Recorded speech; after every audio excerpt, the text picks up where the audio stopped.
Bismillahirrahmanirrahim. Assalamualaikum warahmatullahi ta'ala wabarakatuh.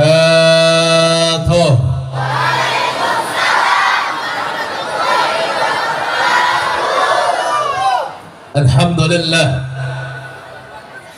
alhamdulillah al-ghawi sultanuh al-wadih al-burhanuh al-mabsud fil wujud karamuhu wa ihsanuh. Ashhadu an la ilaha illallah wa ashhadu anna sayyidana Muhammadan abduhu wa rasuluhu la nabiyya ba'dah. Allahumma salli wa sallim wa barik wa karrim wa majid wa azim ala sayyidina wa nabiyyina wa maulana Muhammad sahibil busyara salatan tubasiruna biha wa ahlana wa auladana وجميع مشايخنا ومعالمنا وطلبتنا وطالباتنا من يومنا هذا إلى يوم الآخر. سبحانك لا علم لنا إلا ما علمتنا إنك أنت العليم الحكيم. رب اشرح لي صدري ويسر لي أمري واحلل عقدة من لساني يفقهوا قولي يا فتاح يا رزاق. أما بعد, sama-sama kita muliakan, sama-sama kita hormati ada para kiai, para asatidz, para ajengan, para masyayikh, para tuan guru sekalian yang hadir pada ini malam. Begitu pula alhamdulillah pada kesempatan ini begitu banyak kita berkumpul dengan para ulama-ulama kita. Ada yang insyaallah sedang dalam perjalanan guru kita Ustaz Salman Amrillah, Ustaz Siddiq Mulyana, Ustaz Abdul Abdullah Fikri, Ustaz Abdul Hamid Bayan, Ustaz Surya Atmaja. Begitu pula daripada kepengurusan Masjid Jami Al-Furqan Gunung Batu, seluruh jajarannya, para dewan, para kiai, para asatidz yang mohon maaf tidak bisa saya sebutkan namanya satu persatu, tapi demi Allah tidak mengurangi rasa hormat saya kepada guru-guru kita sekalian.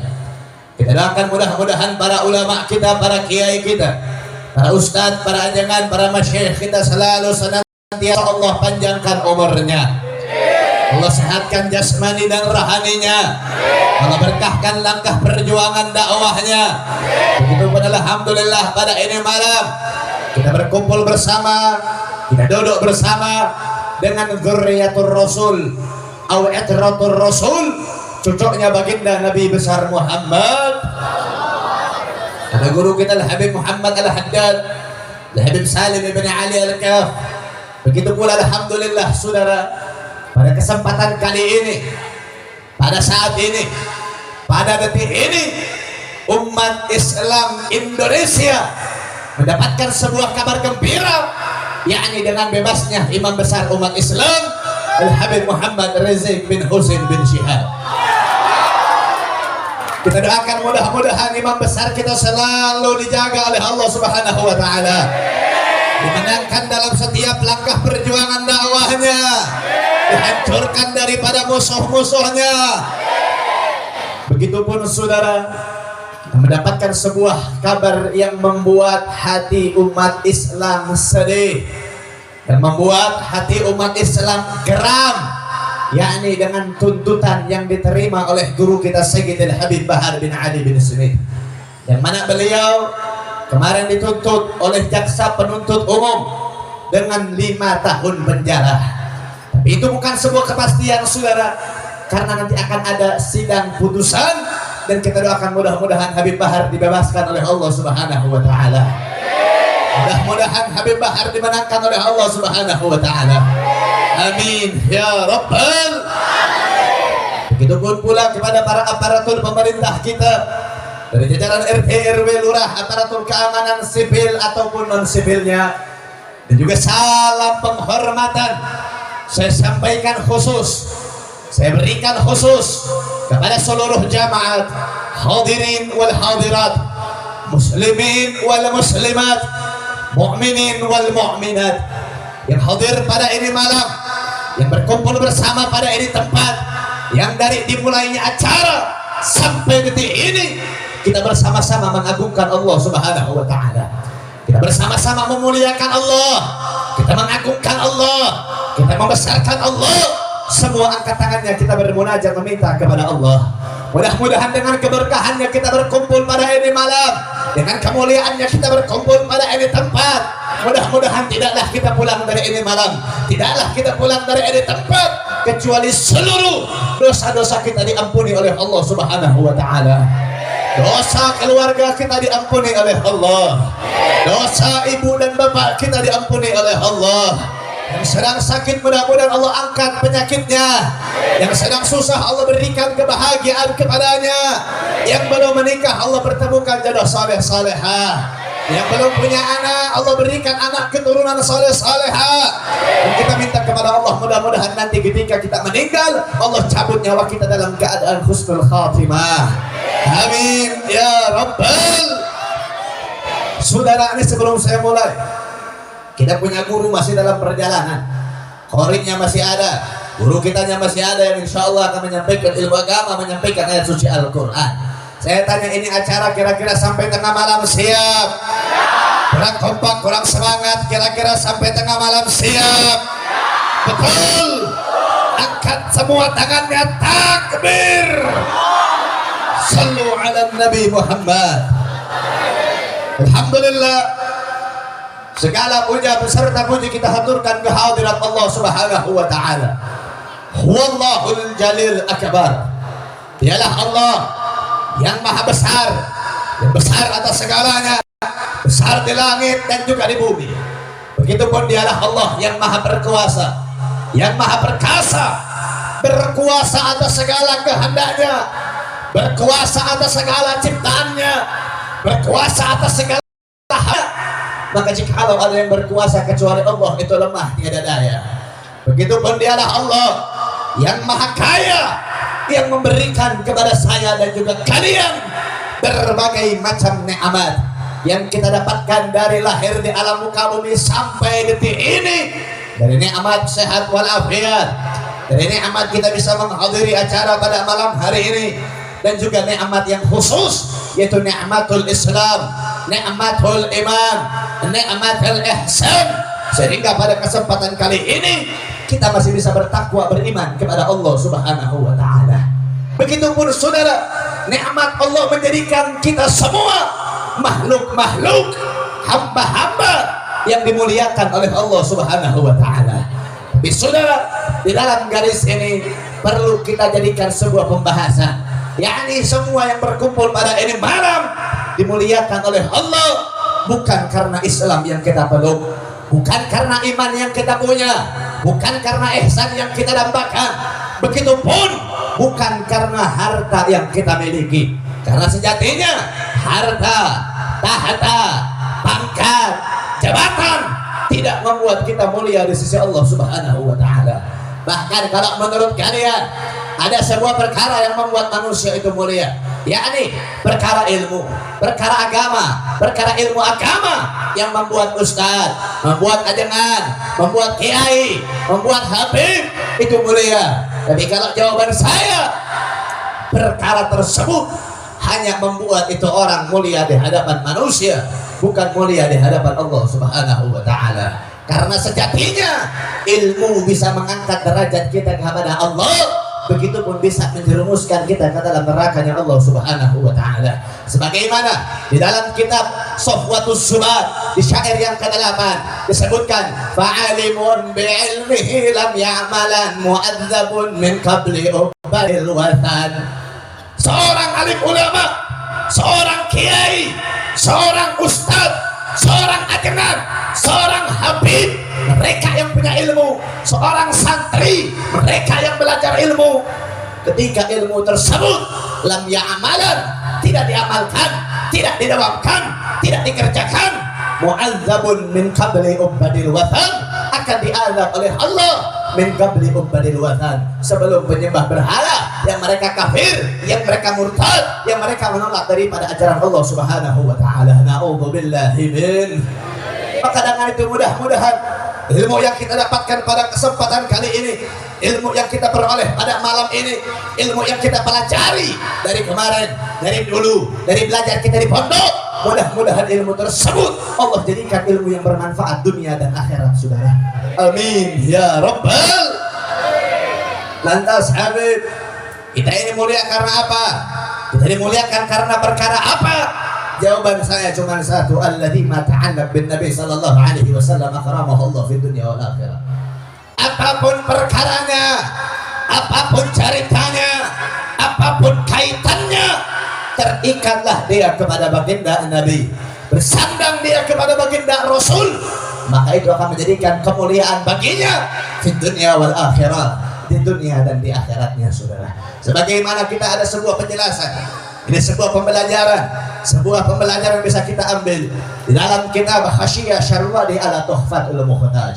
Nah, ini kitab Hasyiah Syarwani karangan daripada Al-Imam Ahmad Asy-Syarwani. Ini kitab diambil, saudara. Ini kitab diambil daripada kitab Tuhfatul Muhtaj, karangan daripada Al-Imam Ibnu Hajar Asqalani. Tuhfatul Muhtaj adalah sebuah syarah daripada kitab Minhajul Talibin, karangan daripada Al-Imam Nawawi. Nah, kalau santri kiai sudah gak aneh. Kalau di pondok itu belajar yang namanya matan, di pondok itu belajar yang namanya syarah, di pondok itu belajar yang namanya hasyiah. Itu semua dipelajari di pondok-pondok pesantren. Apa itu matan? Matan pokok sebuah ilmu. Syarah penjelasan daripada matan. Hasyiah penjelasan daripada syarah. Sehingga ilmu agama itu luas, saudara. Ilmu agama itu luas. Dan ketika kalian mengkaji, belajar ilmu agama, jadikanlah sebagaimana kalian yang meminum air lautan. Tahu minum air lautan? Kalau minum air lautan nggak bakal hilang haus kalian. Selalu akan terus haus, selalu akan terus haus akan ilmunya Allah Subhanahu wa taala. Ayat Al-Quran tafsir bukan cuma satu, ada tafsir Jalalain, ada tafsir Baghawi, ada tafsir Imam Ibnu tafsir Katsir, karangan daripada Al-Imam Fakhruddin Ar-Razi, ada tafsir Fatihah, hadis, ada asbabul wurudnya, dan segala macam yang lainnya. Singkatnya, saudara, di dalam kitab Hasyiah Syarwani dijelaskan ada sebuah bait, ada sebuah fasal, ada sebuah keterangan, yakni inna fadhalal layali arba'atil layali. Sesungguhnya paling afdalnya malam, paling baiknya malam, paling sempurnanya malam, arba'atil layal, itu ada 4 malam, saudara. Apa saja 4 malam tersebut? Yang pertama Lailatul Itsnain ataupun malam Senin. Yang kedua Lailatul Qadar atau malam Lailatul Qadar. Yang ketiga Lailatul Mi'raj ataupun malam Isra wal Mi'raj. Dan yang terakhir adalah Lailatul Jumu'ah, Lailatul Jumu'ah ataupun malam Jumat. Nah, ini semua menjadikan sebuah pertanyaan. Sebagaimana kita punya guru Sayyidil Habib Muhammad bin Alwi Al-Maliki Makkatul Mukarramah. Kalau di Indonesia itu dikenal dengan Abuya Al-Maliki. Beliau ini mengutip sebuah syair, saudara. Apa syairnya? Syair tersebut diciptakan oleh Sayyid Iman Qutbi, yang mana itu syair berbunyi, ya Lailatul Itsnaini madza safahat. Wahai malam Senin, apa yang menyapamu? Apa yang membuatmu ini mulia dibandingkan dengan malam Lailatul Qadar? Kenapa dirimu ditaruh di urutan pertama? Sedangkan dalam Al-Quran Allah Subhanahu wa taala berfirman, Lailatul Qadar khairum min alfi syahr. Bahwasanya malam Lailatul Qadar khairum min alfi syahr, lebih baik daripada 1000 bulan. Kok bisa malam Senin ditaruh di urutan pertama, sedangkan di ketiga ada malam Isra wal Mi'raj? Bukannya malam Isra wal Mi'raj, iltika Rabbul Jalala baina sallallahu alaihi wasallam, perjumpaan antara Allah dengan baginda Nabi, yang mana pada perjumpaan tersebut diperintahkan untuk umatnya Nabi melaksanakan sholat 5 waktu, subuh, zuhur, asar, maghrib, isya. Kok bisa malam Senin ditaruh di urutan yang pertama, sedangkan malam Jumat ditaruh di urutan yang terakhir? Bukannya Lailatul Jumat wa Yaumul Jumat adalah daripada Sayyidil Ayyam, pemimpin daripada setiap hari? Jawabannya cuma satu, saudara. Beliau mengatakan, sesungguhnya tidak akan ada yang namanya malam Lailatul Qadar kalau bukan sebabnya malam Senin. Tidak akan ada yang namanya malam Isra wal Mi'raj kalau bukan sebabnya malam Senin. Tidak akan ada yang namanya malam Jumat kalau bukan sebabnya malam Senin. Tidak akan ada salat, tidak akan ada zakat, tidak akan ada saum Ramadan, puasa di bulan Ramadan, tidak akan ada haji, tidak akan ada umrah kalau bukan sebabnya malam Senin. Tidak akan ada surga beserta nikmatnya ataupun neraka dengan azabnya kalau bukan sebabnya malam Senin. Bahkan tidak akan Allah ciptakan saya dengan kalian kalau bukan karena sebabnya malam Senin. Kenapa? Karena malam Senin menjadikan wasilah dilahirkannya baginda Nabi besar Muhammad, yang mana sudah jelas mutlak dalam hadisul qudsi dikatakan laulaka ya Muhammad ma khalaqtu aflak. Kalau bukan karena kita punya Nabi, maka Allah tidak akan menciptakan alam semesta ini. Allah tidak akan menciptakan surga. Allah tidak akan menciptakan neraka. Allah tidak akan menciptakan alam semesta dengan isinya. Semuanya diciptakan oleh Allah karena kita punya baginda Nabi besar Muhammad. Nah, ini menjadikan sebuah pembelajaran, saudara, sebuah hari yang terikat dan terkait kepada Nabi saya menjadikan kemuliaan bagi hari tersebut. Lantas bagaimana dengan kalian umat Islam Indonesia dari ujung Sabang sampai ujung Merauke, ketika hari besar Islam datang, masuk Rabiul Awal, Rabiul Tsani ataupun Silih Mulud, diperingati yang namanya hari lahirnya baginda Nabi. Setiap masjid, setiap madrasah, setiap majelis, setiap musholla, setiap langgar itu mengadakan daripada peringatan Maulid Agung baginda Nabi. Masuknya bulan Rajab diperingati Isra wal Mi'raj baginda Nabi. Masuknya bulan Ramadan memperingati daripada malam nuzulul Quran.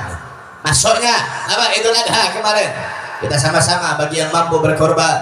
Kemarin baru sekarang perpindahan tahun dari 1443 sampai masuk 1444,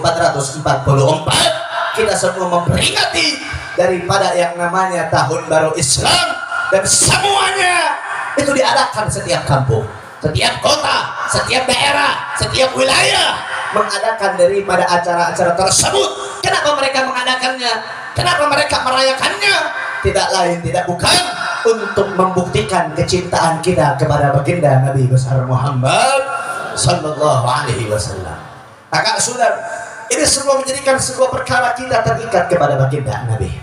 Ini menjadikan sebuah perkara kita terikat kepada dirinya, yang mana mudah-mudahan dengan wasilah perkara tersebut menjadikan kita insya Allah bisa berkumpul bersama Nabi di surganya Allah subhanahu wa ta'ala. Amin ya rabbal. Saudara yang dirahmati oleh Allah subhanahu wa ta'ala, mengenai daripada tahun baru Hijriah, ini adalah tahun barunya umat Islam, betul? Tahun baru umat Islam bukan pergantian dari 2022 sampai 2023. Bukannya malam 30 Desember ataupun malam 1 Januari. Itu bukan tahun baru umat Islam. Tahun baru umat Islam adalah tahun baru Hijriah. Tahun barunya umat Islam. Itu umat Islam, saudara.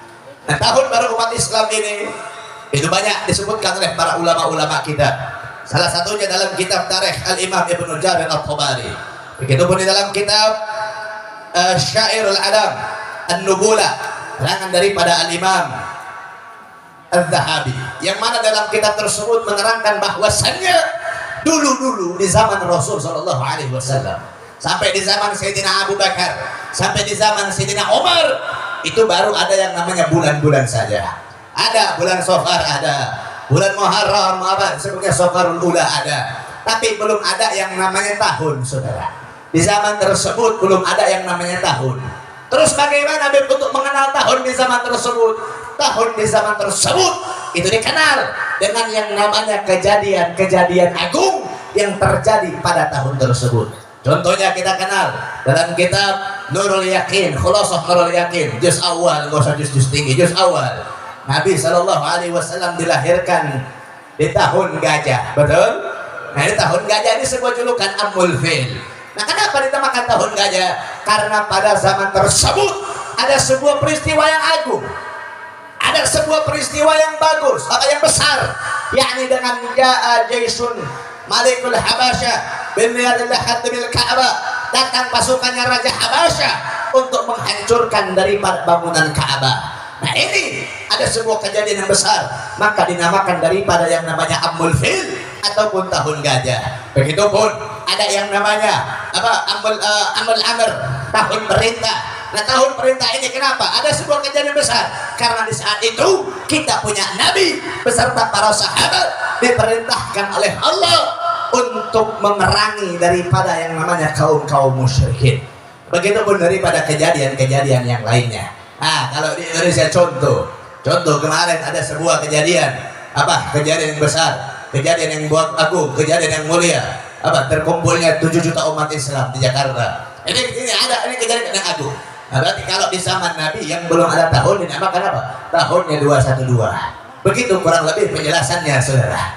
Nah, di zaman Sayyidina Abu Bakar, di saat itu beliau mengutus sebuah utusan, sebuah surat kepada kepada sebuah gubernur, yang mana ketika itu surat datang, gubernur ini bingung. Nah, ini tertulis hanya daripada yang namanya Syawal. Dan bingung ini, tidak ada tahun.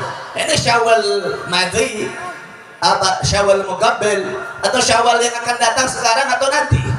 Apa yang sudah lewat? Nah, akhirnya ketika ada sebuah keputusan tersebut, Sayyidina Umar bersama para sahabat, mereka berkumpul bersama memusyawarahkan daripada penamaan tahun. Ada yang berkata, ada sahabat yang berkata, wahai Rasul, ini tahun kita ambil saja daripada Nabi lahir. Wahai Rasul, ini tahun kita ambil saja ketika Nabi diangkat menjadi Nabi, ketika diangkat menjadi Rasul. Wahai Sayyidina Umar, ini kita ambil saja bahwasannya yang namanya tahun tersebut dinamakan berlandaskan berkiblat kepada Isra wal Mi'rajnya Nabi, berjumpanya Nabi dengan Allah. Akhirnya berdiri daripada Sayyidina Ali bin Abi Thalib, beliau mengatakan, ya Umar, wahai Sayyidina Umar, tahun baru umat Islam ataupun tahunnya umat Islam namakan saja bernisbatkan kepada hijrahnya Nabi dari orang-orang kafir Quraisy, dari orang-orang yang memiliki sembahan kepada berhala, hijrah ke Madinah. Maka sepakat saudara umat Islam saat itu, para sahabat sepakat bahwasannya tahun barunya Islam ataupun tahunnya Islam itu bernisbatkan kepada hijrahnya kita punya Nabi dari Makkah ke Madinah, hijrahnya kita punya Nabi dari Makkah ke Madinah. Maka begitupun para ulama bersepakat tahun baru Hijriyah itu tidak terlepas daripada yang namanya makna hijrah, tidak terlepas daripada yang namanya makna hijrah. Nah, makna hijrah ini banyak, saudara. Ada yang mengatakan, ulama kita mengatakan daripada makna hijrah intiqalu syai' ila syai', perpindahan sesuatu kepada sesuatu. Ada lagi yang mengatakan makna hijrah intiqal maudhu' ila maudhi', perpindahan satu perkara kepada perkara lain. Tapi ada makna hijrah yang paling baik, makna hijrah yang paling sempurna, sebagaimana yang disabdakan oleh kita punya Nabi, yaitu perpindahan dari suatu yang buruk menjadi kepada yang baik. Yang tadinya Anda maksiat, hijrah menjadi yang taat. Yang tadinya Anda saleh menjadi saleh. Yang tadinya Anda ahli neraka menjadi ahli surga. Yang tadinya Anda bermaksiat menjadi taat. Itu daripada orang-orang hijrah. Jadi apa? Hijrah ini adalah salah satu meninggalkan perkara-perkara yang dilarang oleh Allah Subhanahu wa taala. Itu yang dimaksudkan oleh baginda Nabi. Contoh, dilarang khamar, dilarang mabuk. Anda nggak mabuk, Anda orang yang berhijrah. Dilarang judi, diharamkan judi, Anda nggak judi, Anda orang-orang yang berhijrah. Dilarang korupsi, Anda nggak korupsi, Anda orang-orang yang berhijrah. Meninggalkan perkara-perkara yang dilarang oleh Allah Subhanahu wa taala. Jadi saya tanya, kira-kira sampai sini jelas? Sampai sini paham? Betul? Nah, sekarang saya tanya saudara, memperingati tahun baru Islam seperti saat ini perkara yang bagus atau perkara yang buruk? Kurang kompak, bagus atau buruk? Kurang semangat, bagus atau buruk? Betul? Tadi kita juga mungkin ada, kalau masuk bulan Rabiul Awal kita peringati Maulid Agung baginda Nabi, betul? Saya tanya, memperingati Maulid Nabi bagus atau tidak? Bagus atau tidak? Memperingati Isra wal Mi'raj bagus atau tidak? Memperingati lagi yang namanya apa? Baca tahlil bagus atau tidak? Memperingati baca tawassul akbar bagus atau tidak? Berziarah bagus atau tidak? Betul. Ini karena perkara-perkara yang terikat kepada baginda Nabi. Tapi ada sebuah yang menjadikan masalah, saudara. Ada sebuah perkara yang menjadikan masalah, yakni ini perkara terkadang menjadi dilematis bagi para masyarakat kita. Karena sekarang sudah banyak, mungkin setiap kampung masuk golongan-golongan seperti ini, masuk kelompok-kelompok seperti ini, setiap tempat masuk tempat-tempat kelompok-kelompok seperti ini. Apa kelompoknya? Apa golongannya? Mereka yang selalu mengatakan bahwasannya memperingati Maulid Agung baginda Nabi, merayakan Maulid baginda Nabi adalah sebuah perkara yang sesat, saudara. Bahkan ada yang mengatakan, untuk apa Anda peringati di tahun baru Islam? Di zaman Nabi itu nggak ada. Itu ada di zaman para sahabat. Itu hati-hati, perkara yang sesat itu. Untuk apa Anda baca tahlil? Untuk apa Anda tawassul? Untuk apa Anda ziarah? Untuk apa Anda yang namanya memperingati Isra Mi'raj? Itu semua tidak ada di zaman Nabi. Itu bid'ah, itu sesat. Na'udzubillahi min. Kalau ada yang ngomong Maulid Nabi itu bid'ah, jawab atau jangan? Jawab atau jangan? Jawab atau jangan? Betul. Saudara, orang-orang yang mengatakan, orang-orang yang berkata Maulid Agung baginda Nabi bid'ah, tahlil bid'ah, tawassul bid'ah, ziarah bid'ah, apa lagi? Dan segala macam perkara yang tidak ada di zaman Nabi itu bid'ah. Mereka berpegang dengan salah satu hadis. Apa hadisnya? Contohnya, innal bid'atil kullu bid'atin dalalah wa dalalah finnar. Segala macam perkara yang tidak ada di zaman Nabi itu sesat, dan orang yang melaksanakannya, orang yang melakukannya itu tempatnya di neraka Allah Subhanahu wa taala. Ini hadis benar, saudara. Ini hadis nggak salah. Yang salah adalah orang yang mengaji ini hadis. Yang salah adalah orang yang belajar ini hadis. Lebih belajar hadis salah, belajar hadis nggak salah, belajar hadis, menghafal hadis bagus. Tapi cara belajarnya itu salah. Mata malah muncul saudara namanya. Saya lamun kereng ngaji tong lobakeun HS ya. Lamun ngaji tong lobakeun soalnya namun siang ngolobakeun HS kereng ngaji jadi Wahabi sia tah deh. Betul. Lamun siang ngaji lobakeun HS jadi Wahabi sia. Kadang-kadang bid'ah, kadang-kadang haram tah, baloba nu ngaji ieu hadis gawena HS wae. Karena ini hadis punya penjelasan, saudara. Ini hadis punya penjelasannya. Apa penjelasannya?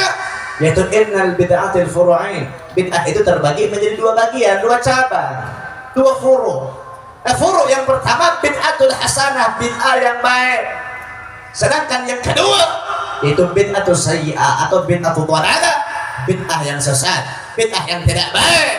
Nah, lantas saya tanya, Maulid maksudnya perkara baik atau perkara yang sesat? Baik atau buruk? Buruk atau baik? Betul. Baiknya saja ambil, bid'ahnya jangan. Baiknya aja diambil, bid'ahnya kok bisa bid'ah? Maulid nggak ada di zaman Nabi. Betul, saudara, jawabannya betul. Maulid memang tidak ada di zaman Nabi. Nabi nggak peringatin tahun baru Islam, Nabi nggak peringatin, Tapi tidak memerintahkannya juga.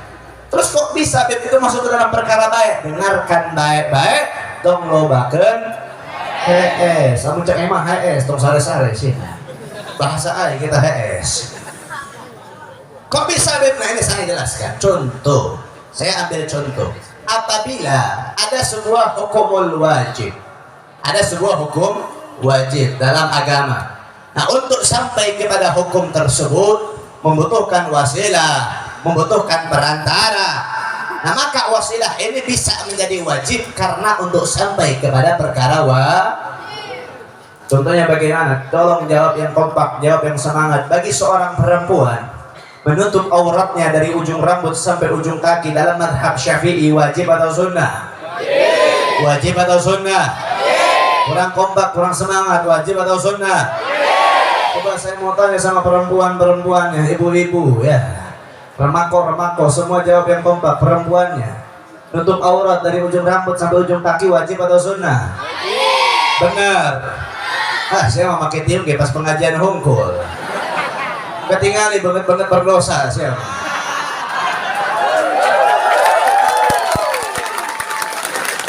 Pengajian pakai tiung, nyapu imah lepas tiung, dan ke warung lepas tiung, jemur acuk lepas tiung.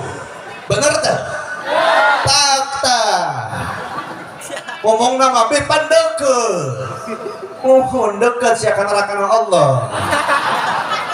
Ada sih atau enggak gabah di jelema. Coba tanya deh, siapa pakai tiung wajib apa enggak? Tutup aurat wajib apa enggak? Kalian doakan saya jadi soleh HKB. Dong jadi soleh hot sih ya. Nutup aurat hukumnya Coba saya tanya lagi sama perempuan, beli baju di pasar hukumnya wajib apa sunnah? Beli acuk anyar wajib apa sunnah? Wajib. Siapa buka salaki kanker kabe, kantong kering banyak duit nggak diberikan acuk wae. Membeli sesuatu barang, membeli suatu barang itu hukumnya mubah, saudara. Mubah ini adalah sebuah hukum yang dilakukan tidak apa-apa, tidak dilakukan tidak apa-apa, kalau diniatkan akan insya Allah mendapatkan pahala.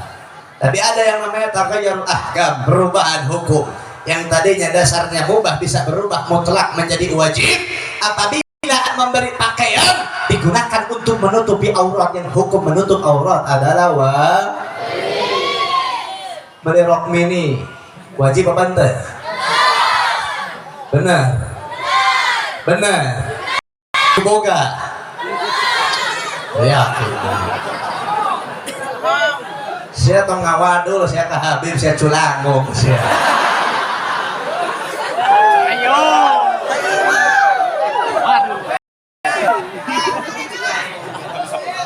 Beli rok mini wajib atau haram? Makanya ada pakaian Kapan pakaian haram digunakan? Kerjang salaki sia pakai eta acuk geus mah beungeut jore teu make pakaian haram deui teu nafsu ningali banget age.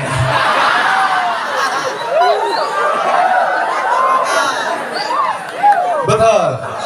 Cengkanya saya salah laki ya. Begitu KW memakai rompi pakai lepis pendek begitu. Begitu munafik sih ya. Kalau punya istri di luar solehah, di kamar soleh, bener tuh? Pahala, jen awewe pahala, jen pamajikan, betul. Lanjut. Itu saudara. Jadi kalau yang namanya ada sebuah taghayyurul hukum, terus apa hubungannya dengan maulid dan segala macam yang lainnya? Hubungannya gampang, saudara. Saya tanya, bersolawat sama Nabi, membaca sholawat kepada Nabi hukumnya wajib atau sunnah? Wajib atau sunnah? Wajib atau sunnah? Wajib atau sunnah? Ada yang ngomong, ada yang sunnah. Wajib atau sunnah? Dalilnya Allah Subhanahu wa ta'ala berfirman dalam Al-Quran, innallaha wa malaikatahu yusalluna 'alan nabi ya ayyuhalladzina amanu sallu 'alaihi wa sallimu taslima. Innallaha sesungguhnya aku, kata Allah, wa malaikat dan para malaikat yusalluna 'alan nabi, bersalawat kepada baginda Nabi, ya ayyuhalladzina amanu, kalian orang-orang beriman, sallu 'alaihi, sallu, ada sebuah kalimat fi'il amr, sebuah perintah dari Allah untuk kita bersolawat kepada baginda Nabi. Saya tanya, perintah dari Allah ini wajib atau sunnah? Wajib atau sunnah?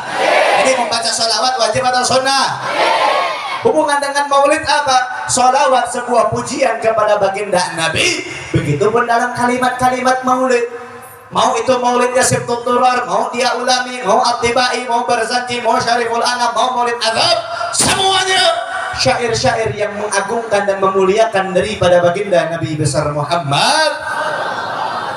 Caranya dengan maulid, wasilahnya dengan maulid. Pada malam hari ini kita berkumpul merayakan peringatan tahun baru Islam. Ini adalah wasilah untuk mengagungkan, memuliakan baginda Nabi besar Muhammad. Kira-kira sampai sini jelas? Sampai sini paham? Lah lamun siang ke kapanggih ya. Aya nu ngomong, aya nu ngajak debat ya. Kan santri Banten mah tong diragukeun deui ilmuna, betul. Santri Banten. Betul.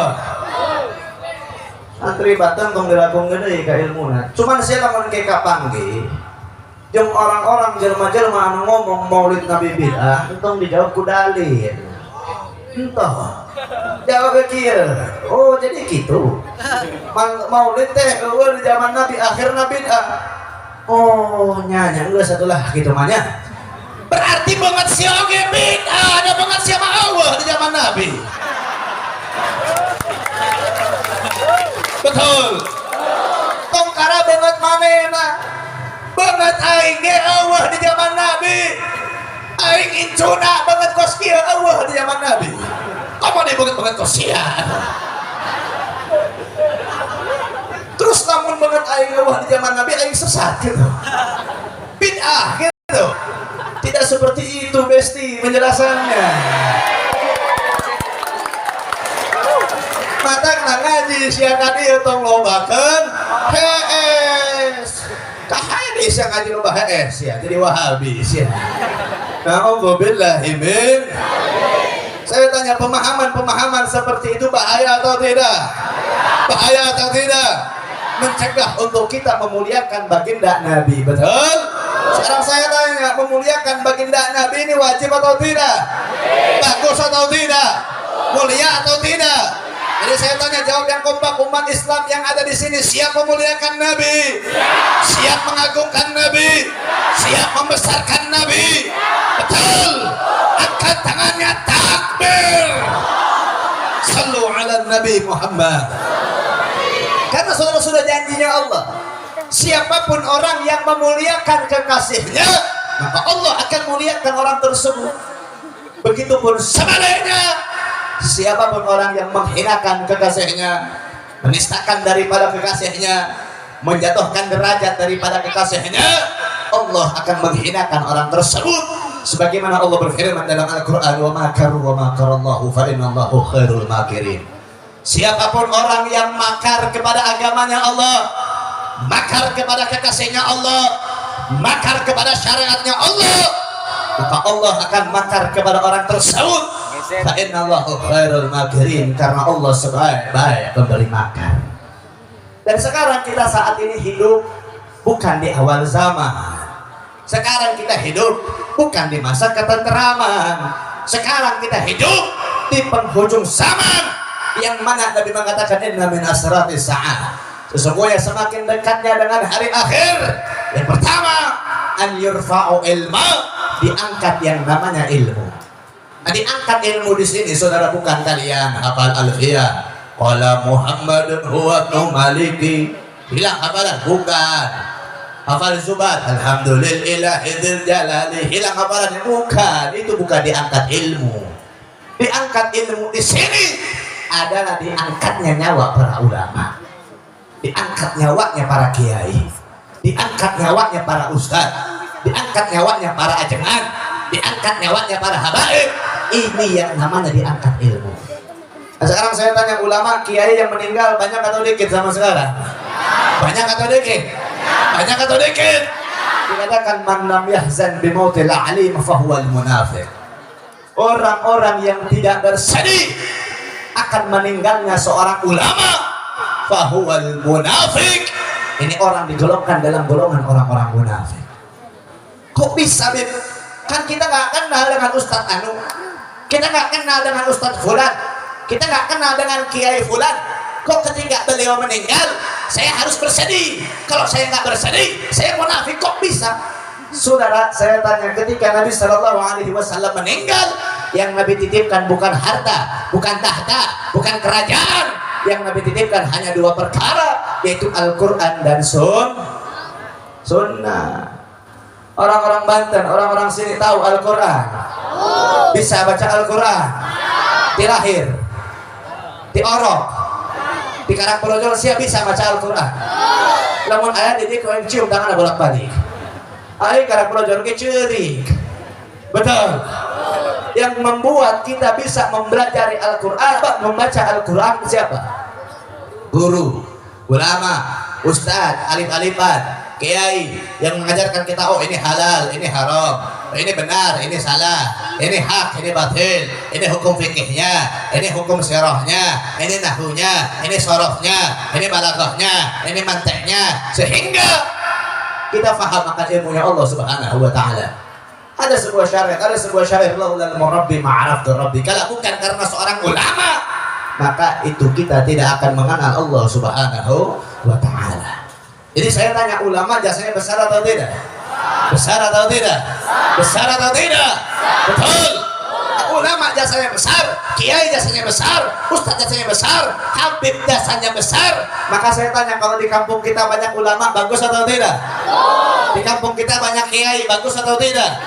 Di kampung kita banyak ustaz, bagus atau tidak? Di kampung kita banyak habibnya, bagus atau tidak? Betul. Bagus, saudara. Tapi menurut saya ada buruknya. Kok ada buruknya, Bib? Kok ada jeleknya, Bib? Nah, saya kasih tahu kepada kalian.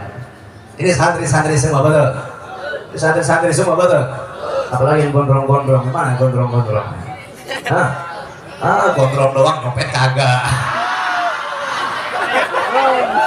Hei, ya, dia masuk paper.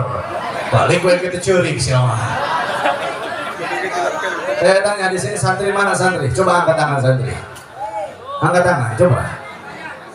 Sakabeh nake siapa santri ya tuh? Angkat tangan. Santri, arek jadi kiai sih. Arek jadi ustad. Arek mau? Jadi ustad arek. Jadi kiai arek. Kau yang dokter sih jadi ustad jadi kiai sih. Syaratnya hiji, tong mondok sih. Kok bisa tong mondok? Tapi harus jadi kiai. Karena zaman sekarang mau jadi ustad, mau jadi kiai, mau jadi ajengan, nggak harus mondok. Kalau mau jadi habib bisa, nggak bisa itu siapa? Mau jadi habib cina. Pak Syaiton sudah margana sih.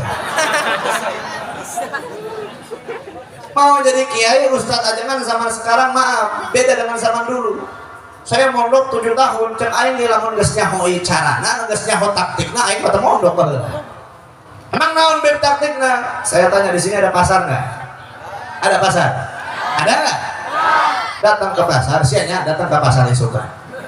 Beli sarung BHS SE dus 5.500.000. Beli gamis na tong poho sia. Jasna, kamu tuh sorbanna meuli. Udengna meuli 10 meter sia. Jadi pas dipakai tak kos ban motor Vespa. Mulai cincin 10 siki dah nu gede-gede teh ya. Tong poho meuli iteukna, sia nyaho iteuk. Tongkat. Ya. Keluar imah geus digorowan, Pak Kiai arek ka mana? Ustaz arek ka mana? Betul atau tidak? Betul atau tidak? Jadi mau jadi kiai, ustaz cuma dengan pakaian bisa, saudara. Biar tanya kiai kumaha ieu dalilna? Cok kieu. Sejak si kiai teh dijawab. Oh, eta mah lamun menurut Mbah Google jeung Syekh YouTube mah kieu. Jadi eta ilmu nyokotna di Google jeung YouTube, saudara. Nah, kalau misalkan ulama-ulama kayak begini bahaya atau tidak? Bahaya atau tidak? Bahaya, saudara, jangan sampai kita ikuti, betul? Nah, kalau ada ulama seperti itu yang menjadi bahaya kata saya.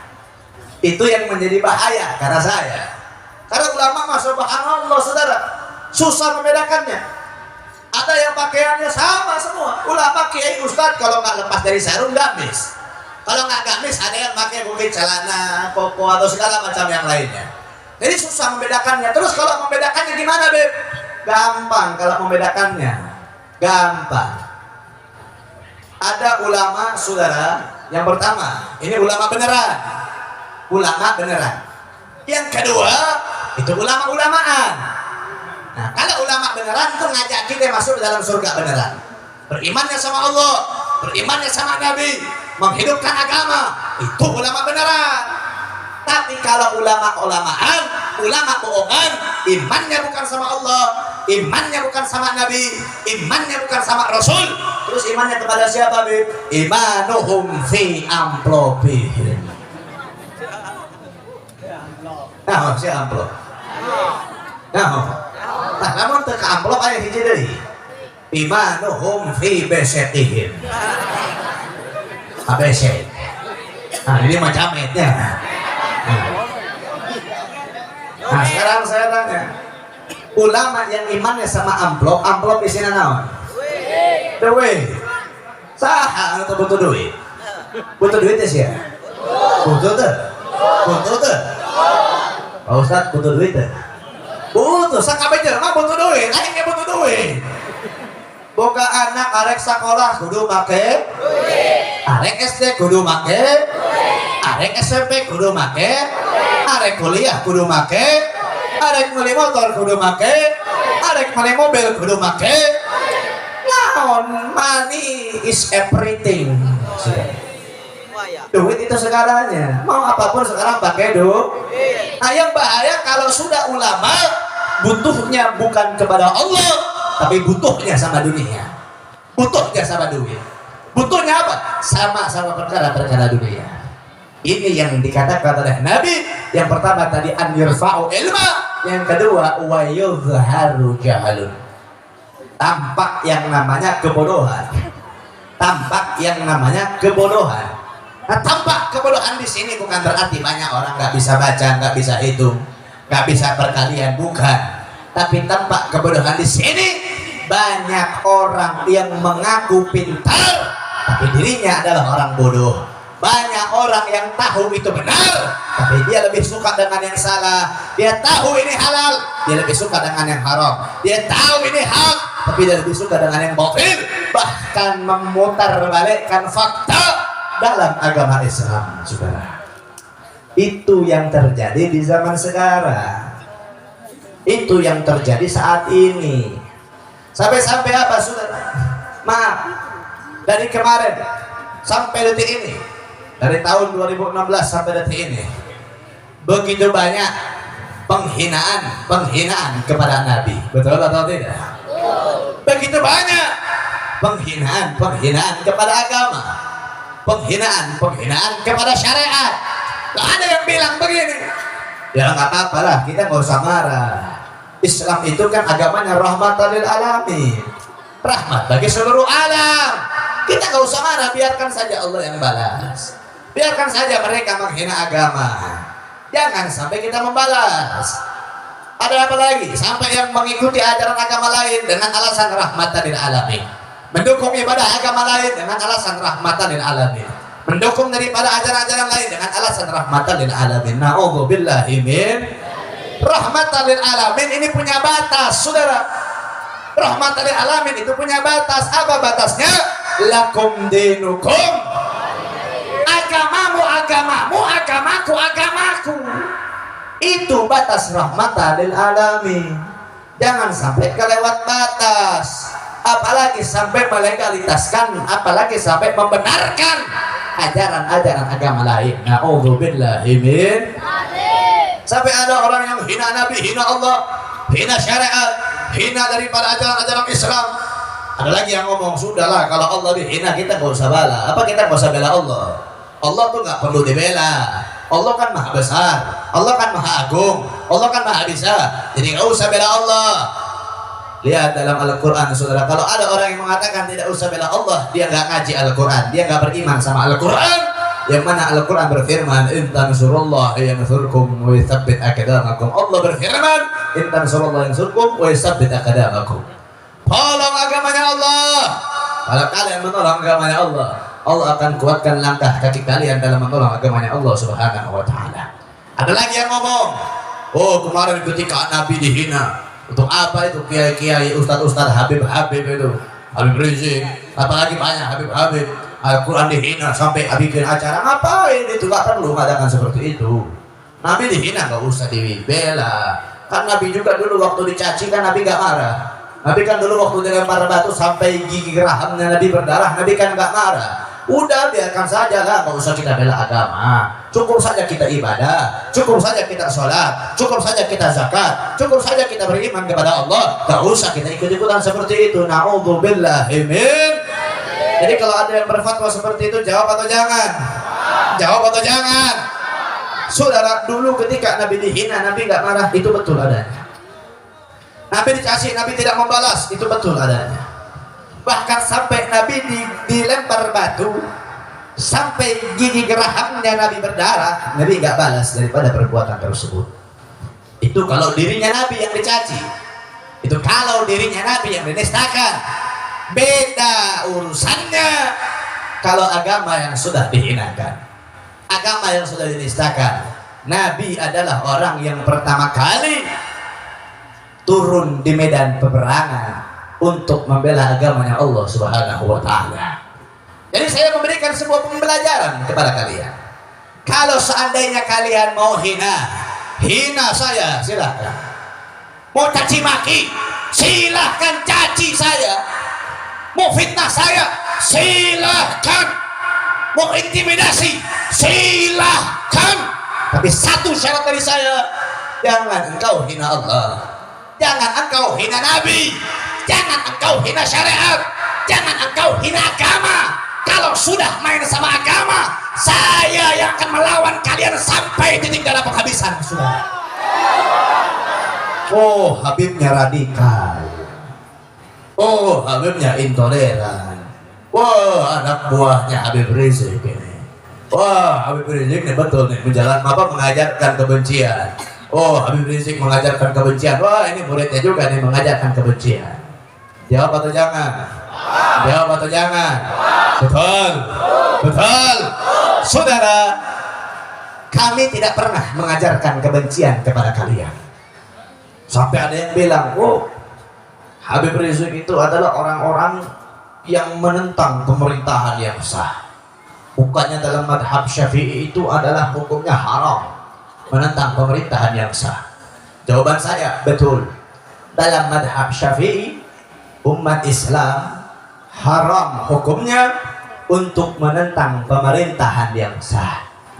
Yang kami tentang bukan jabatannya, yang kami tentang bukan pemerintahannya, yang kami tentang adalah peraturan-peraturan yang menyengsarakan rakyat, saudara. Itu yang kami tentang. Kami mengajarkan kebencian, betul. Kami mengajarkan perbencian, itu betul adanya. Yang kami ajarkan untuk membenci apa, bukan siapa. Kami tidak pernah mengajarkan benci presiden, enggak. Kami tidak pernah mengajarkan benci enggak, benci TNI, enggak, benci Polri, enggak. Yang kami ajarkan kepada umat Islam untuk selalu membenci yang namanya kemungkaran, yang namanya kemaksiatan, yang namanya kesesatan. Itu yang kami ajarkan, saudara. Dan itu sebuah kewajiban. Datangnya bukan dari saya, datangnya bukan dari Habib Rizik, bukan datangnya dari Allah Subhanahu. Allah berfirman dalam Al-Quran, kuntum khairul ummat ukhrijat linnas ta'muruna bil ma'ruf wa tanhauna 'anil munkar wa tu'minuna billah. Kuntum, Allah ini pakai domirnya kuntum dengan domir jama'. Bukan satu orang, dua orang, bukan. Dengan domir jama' semuanya. Khairul ummat, sebaik-baiknya umat. Ukhrijat linnas, yang keluar kepada manusia, ta'muruna bil ma'ruf, mengajak ke dalam kebaikan, wa tanhauna 'anil munkar, mencegah yang namanya kemungkaran, wa tu'minuna billah, dan sama-sama beriman kepada Allah Subhanahu. Nah, di sini ada dua aspek, saudara, yang namanya amal ma'ruf nahi munkar. Amal ma'ruf mengajak ke dalam kebaikan, betul. Nahi munkar mencegah yang namanya kemungkaran. Mencegah yang namanya kemungkaran. Kemungkaran di sini banyak. Ada yang namanya kemaksiatan, ada yang namanya kesesatan, ada yang namanya ketidakadilan, ada yang namanya kezaliman, dan segala macam yang lainnya. Kedua perkara ini wajib kita lakukan dalam kehidupan sehari-hari. Kedua perkara ini wajib kita terapkan dalam kehidupan kita sehari-hari. Amal ma'ruf, mengajak ke dalam kebaikan, budak letiknya bisa insyaallah. Sakabejel mage bisa, lelaki awewe bisa insyaallah. Tapi kalau yang namanya nahi munkar ini susah, sudah. Yang namanya nahi munkar ini susah, tidak semua orang bisa melakukan ini. Karena ketika kita mencegah kemungkaran, resiko paling kecil itu dicaci. Yang kedua, itu dimaki. Yang ketiga, itu difitnah. Yang keempat, itu diintimidasi. Yang kelima, itu dipenjara. Yang keenam, itu dibunuh, saudara. Itu titik terakhir daripada resiko menyampaikan daripada kebenaran Allah Subhanahu wa taala. Memang ada Habib sampai dibunuh? Ada, saudara. Saya tanya setelah Rasul sallallahu alaihi wasallam meninggal, siapa yang meneruskan kepemimpinan umat Islam? Arba khulafa rasyidin. Yang pertama siapa? Siapa? Abu Bakar siapa batur nyalukan teh. Sayyidina Abu Bakar. Sayyidina Abu Bakar kapan meninggal dan kapan dalam keadaan apa meninggalnya? Sakit, betul. Setelah Sayyidina Abu Bakar siapa? Sayyidina Umar bin Khattab bin Affan. Bin Khattab tangkat tukar siapa? Kenapa Sayyidina Umar meninggal? Kenapa? Ditusuk. Siapa yang nusuknya? Ada yang tahu? Siapa yang nusuk? Yang jahat. Abu Jahal deh. Sayyidina Umar bin Khattab saat itu menjadi imam salat subuh, saudara. Menjadi imam salat di zamannya Sayyidina Umar can aya lampu kos kieu. Lampu penerangan hanyalah obor. Nah, di zaman saat itu di belakangnya Sayyidina Umar ada seorang laki-laki yang bernama Abu Lu'lu. Orang Persia yang cuman pura-pura masuk Islam hanya untuk membunuh daripada Sayyidina Umar bin Khattab. Ketika Sayyidina Umar bin Khattab takbiratul ihram, membaca surah Al-Fatihah, masuk ke dalam surah-surah selanjutnya, ini Abu Lu'lu mengeluarkan pisau yang sudah dilumuri dengan racun, ditusuk. Nah, setelah Sayyidina Umar meninggal saat itu, dan itu Sayyidina Umar gak langsung meninggal, saudara. Seminggu kemudian baru Sayyidina Umar meninggal. Bayangkan, racun yang sudah dilumur di pisau ini adalah racun yang paling berbahaya.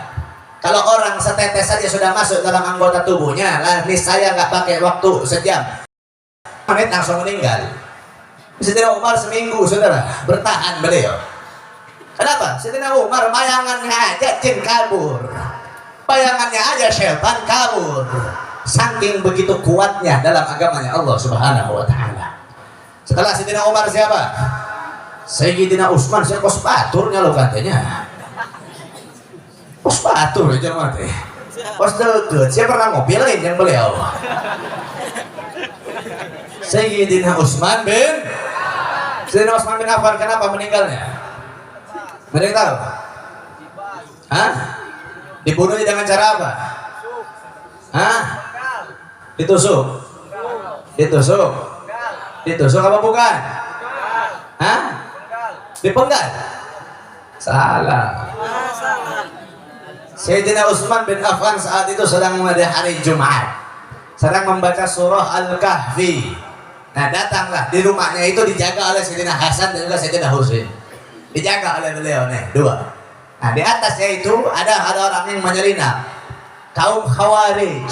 Dibuka panahnya, disambungkan langsung ditembakkan kepada Sayyidina Utsman bin Affan sehingga tertusuklah tubuhnya dan darah beliau itu jatuh ke dalam ayat Al-Quran yang berbunyi waliyatalattaf. Makanya di ayat waliyatalattaf surah Al-Kahfi di blok hitam itu menandakan darahnya Sayyidina Utsman jatuh kepada ayat tersebut. Sayyidina Ali keluar rumah dibunuh. Setelah Sayyidina Ali ada anaknya Sayyidina Hasan bin Ali bin Abi Thalib dibunuh, saudara. Ada yang tahu kenapa Sayyidina Hasan dibunuh? Ada yang tahu kenapa dibunuhnya? Sayyidina Hasan yang membunuh bukan orang kafir. Yang membunuh bukan orang kafir. Sayyidina Hasan bukan. Yang membunuh Sayyidina Hasan adalah istrinya sendiri. Yang tega meracuni Sayyidina Hasan hanya karena iming-iming seorang raja yang zalim. Adiknya Sayyidina Husain bin Ali bin Abi Thalib di saat itu datang untuk ke tempat orang kaum Kufah, datang ke orang-orang Kufah.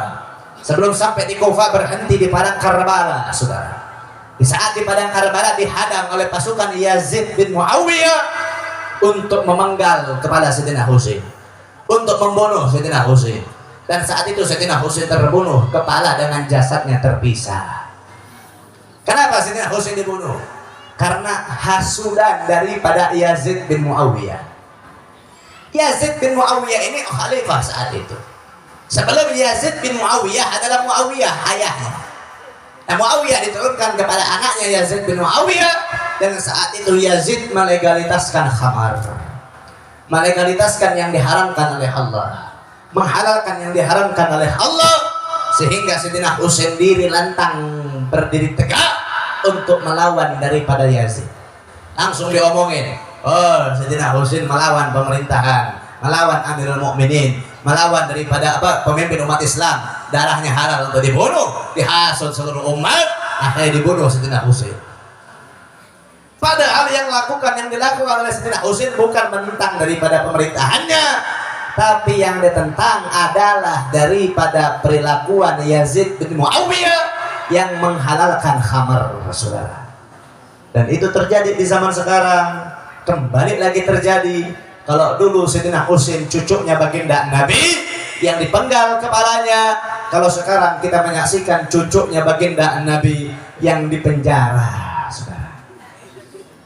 Karena kita punya imam besar di penjara. Saya tanya, penjara ini tempatnya orang baik apa orang salah? Baik atau salah? Salah. Saya tanya lagi, apa salahnya Habib Rizik sampai kemarin di penjara? Apa salahnya Habib Bahar harus sampai dituntut 5 tahun? Ada yang tahu? Hah? Apa pernah orang sini ngedengar Habib Bahar korupsi 5 triliun? Pernah tahu nggak? Pernah ngedengar Habib Bahar korupsi? Pernah mendengar Habib Rizik korupsi? Pernah mendengar Habib Bahar, Habib Rizik ngejual pulau negara? Pernah? Terus apa alasan beliau harus sampai di penjara? Apa alasannya? Hah? Ada yang tahu? Ada yang tahu kenapa Habib Bahar harus sampai di penjara? Kenapa Habib Rizik kemarin harus sampai di penjara? Ada yang tahu kenapa? Ada yang tahu nggak? Jawabannya cuma satu, saudara. Karena beliau cucunya baginda Nabi. Karena beliau mengandung darahnya Nabi, mengandung darahnya Rasul, dan beliau selalu menyampaikan kebenaran dimanapun berada. Beliau selalu menyampaikan kebenaran. Beliau selalu menyampaikan kebenaran, melawan kemungkaran, dan itu alasan utama kenapa para ulama, para habaib di zaman sekarang itu dipenjara. Jadi saya tanya umat Islam di sini, kira-kira siap amal ma'ruf? Siap amal ma'ruf? Siap amal ma'ruf? Kurang kompak, siap amal ma'ruf? Siap nahi munkar? Penjara? Di penjara siap? Hah? Benar. Di penjara siap? Siap mual? Siap mual? Jujur weh. Tuh nggak bohong sekali. Di penjara siap mual? Benar. Dibunuh. Hah? Baik. Dibunuh. Siap mual? Siap mual? Benar. Yakin? Kata giliran waktu nanti paeh weh siun. Ayo di penjara siun. Ngomong syahid da orang Banten memakai ilmu kebal kabeh. Saya pakai ilmu kebal ya paeh nasi ya. Siap bela Allah? Di penjara sih. Benar. Yakin? Saya macam diancam mata nage tenyaho saya rasana. Saya mah nggak can diancam mata macam nyaho rasana. Alhamdulillah saudara. Saya mau cerita jujur-jujuran aja biar tidak ada dusta di antara kita. Dari yang manis sampai yang pahit sudah saya terima. Dari yang manis sampai yang pahit sudah saya terima. Dari tawaran duit 250 sampai 500 juta sudah saya dapatkan. Ini mobil, ini duit 500 juta, ini duit 500 juta, duit depan muka saya, setengah M. Cek ini duit KB, setengah M, mobil, imah, tanah, tapi satu. Tolong benarkan sebuah fatwa seseorang. Nah, saya tidak bisa menyebutkannya karena kalau saya sebutkan pasti kalian tahu siapa yang nganterin itu duit. Tahu ya, kemarin kamar viral. Enggak cukup ini itunya, cukup. Aing keur istirahat heula ayeuna soalna. Terus aing teh. Dan halusna saudara. Yang kasarnya udah pernah alhamdulillah. Dari 2019, 21, 22 Mei saya menjadi buronan. Kalau kalian tanya cari di Google Habib Reza meninggal tah aya eta kasus. Aing mah geus dikabarkan meninggal. 21, 22 Mei. 2020 4 Desember saya kena kasus. Gara-gara ceramah tausiah menyindir salah satu pihak, panitia acaranya ditahan 2 hari 2 malam. Aing nak kabur. 2021 kemarin 2 kali saya mendapatkan kasus. Yang pertama 25 Juli. Saat itu saya mengadakan acara di tengah-tengah Covid, saudara. Oh, 5.000 jamaah hadir. Alhamdulillah. 5 mobil kompi, 2 water cannon, 1 barakuda datang ke tempat saya untuk membubarin acara plus bawa surat cinta kena 8 pasal saya. Tapi alhamdulillah bisa lagi bebas. Alhamdulillah. Kemarin terakhir saya diundang. Yang menjadi kasus ini nih. Tadi saya bilang ayalah dari mana gitu dah. Etak we pokoknya. Ya. Cek anu pokoknya. Saya ceramah salah satunya di daerah Bogor Barat. Yang undangnya Kuwu Lurah yang undang saya. Jarok kalau di sini ya. Betul.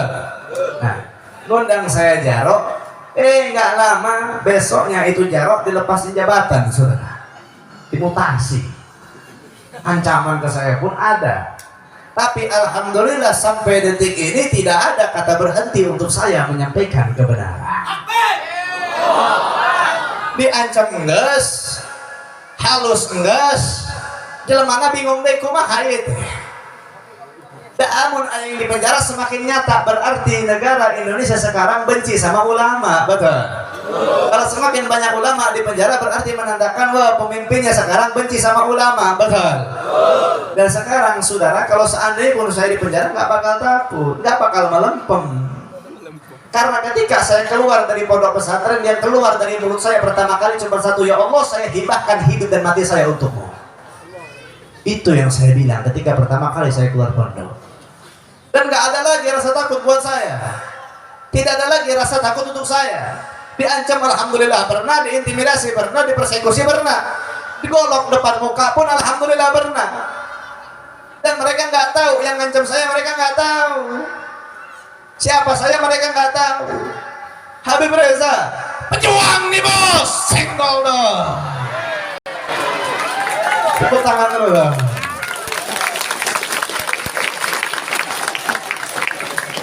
Aing kelahiran Sumatera, bisa jadi pejuang, komo di Banten. Orang Banten dikenal dengan tanah-tanah pejuang, betul. Walaupun dia Bantennya Banten pinggiran, gak suka bumi. Tapi tetap Banten pejuang. Orang Banten, subhanallah, bela-belaan mati-matian kalau untuk masalah agama, betul. Orang Banten gak pernah ada rasa takut. Orang Banten, lu senggol, dia bacok, saudara. Orang Banten, ada yang ngejual, diborong, saudara. Jangan sembarang sama orang Banten. Komo di orang Banten mah, kamu nusa sepuh mah, namanya hola, insya Allah istirahat wae di imah tanya. Tapi kira-kira pejuang, saudara. Kira-kira sepuh-sepuh kahade sia. Sia turun di jalanan, iya mah cukup ngawirin di imah, kahade santet sia wae. Orang Banten, lu maju buat merangin gua lah, gua mah nggak usah maju-maju, dia udah sajadah paes ya isuka. Santetnya kuat, betul. Banten, pejuang nih bos, senggol bro, tepuk tangan buat Banten.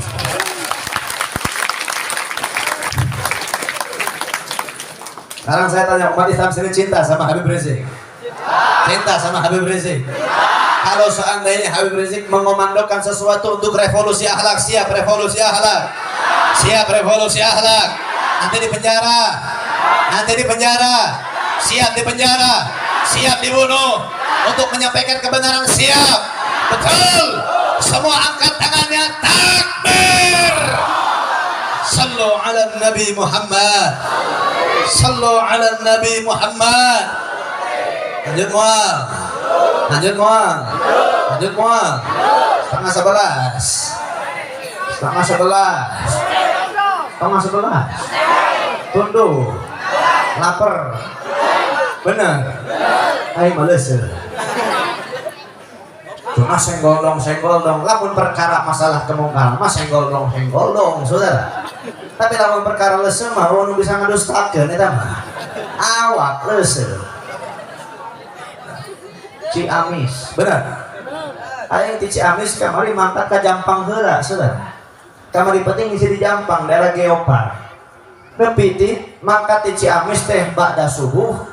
Nepi ka Geopark teh jam 3 sore, bayangkeun tah sia aya di jalan 10 jam. Syukur ka dieu mah deukeut, di Geopark ka dieu pang sajam setengah 2 jam palingan ge moali lah. Di dieu mangkat deui isukan tah ka Sukabumi kota. Geus di Sukabumi kota mangkat teh aya ka Ciamis. Pangandaran, beuleuh aing teh besti.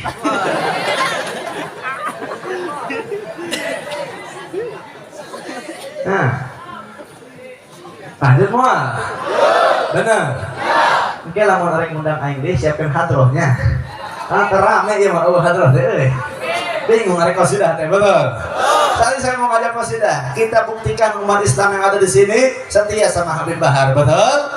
Dengan kita setia sama Habib Bahar, kira-kira siap nyanyikan, kumandangkan Mars Prajurit Rasulullah, siap? Gak pakai hadroh? Benar. Semua angkat suaranya. Prajurit pembela Rasulullah, bangkitlah, bangkitlah, satukan hati, satukan jiwa, musuh di depan mata, lawan dia sampai berdarah untuk agama dan negara tercinta. Kematian maju, ayo maju, maju, habisi pengkhianat bangsa. Kami berjanji rela binasa, wahai pembela Rasulullah, berjuanglah tanpa lelah, walau takkan mundur, takkan mundur. Wahai para pemudi-pemuda, kibarkan serahkan jiwa untuk agama, mencari syahid di jalan Allah. Maju pantang menyerah, walau darah menjadi saksi di sisi Allah. Mati syahid, maju, ayo maju, habisi pengkhianat bangsa. Kami berjanji rela binasa, wahai pembela Rasulullah, walau harus takkan mundur, takkan mundur. Wahai para pejuang agama, wahai para singa-singa Allah, musuh sudah di depan mata, kejayaan menanti kita, kejayaan. Angkat suaranya, maju, ayo terus, habisi pengkhianat bangsa. Kami berjanji rela binasa, wahai prajurit pembela Rasulullah, berjuanglah tanpa lelah, walau takkan mundur, takkan mundur. Takbir. Sallu ala Nabi Muhammad. Saya tanya kira-kira siap lanjut qasidahan? Siap lanjut qasidahan. Kita baca sebuah salawat, yakni salawat asyghil. Kita niatin khusus ini salawat baca 3 kali. Kita niatin untuk kita punya guru, yaitu imam besar kita Habib Muhammad Rizik bin Husain bin Syihab. Saudara, walaupun beliau sudah bebas, tapi apa kata beliau? Habib Rizik nginjak sebut aja bakal jadi masalah buat pemerintah. Ya, apapun bakal dicari salahnya Habib Rizik. Jadi kita doakan, kita baca ini salawat asyghil, niatin khusus untuk Habib Rizik, niatin khusus untuk Habib Bahar. Mudah-mudahan ulama kita, Habib kita, pejuang kita yang membela Allah dimenangkan oleh Allah Subhanahu wa taala. Diberikan kelancaran oleh Allah Subhanahu wa taala. Amin ya rabbal. Siap baca salawat asyghil? Siap baca salawat asyghil? Betul. Tapi sebelum baca salawat, boga handphone tuh ya. Boga handphone tuh. Blade boga. Boga. Burungkeun heula tuh blade. Saya boga handphone tapi ternyalakan blade atau yang doakan sih ya. Tuh, yang doakan ganti HP ini sih ya. Coba panitia tolong dilakukan lampunya, matikan dulu. Haraman heula ya. Lampu tamannya boleh dimatikan, lampu ininya boleh dimatikan. Ayo angkat dulu dong, senternya angkat dulu. Semua angkat. Beb aing teu boga handphone make korek kajen moal kajen hurungkeun koreksi. Gitu we hurungkeun. Yang perempuan punya handphone karunyana derita Allah. Angkat semua, angkat suaranya. Angkat senternya, angkat. Senternya angkat semuanya. Semua angkat suaranya, kita baca salawat sama-sama. Allahumma salli Sayyidina Muhammad wa ashghili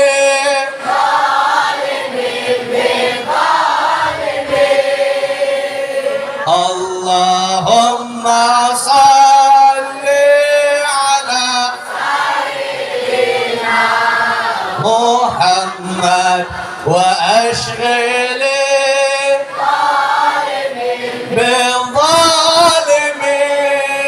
بالظالمين وأخرجنا من بينهم وعلى آله وصحبه أجمعين اللهم صل على سيدنا محمد وأشغل بالظالمين اللهم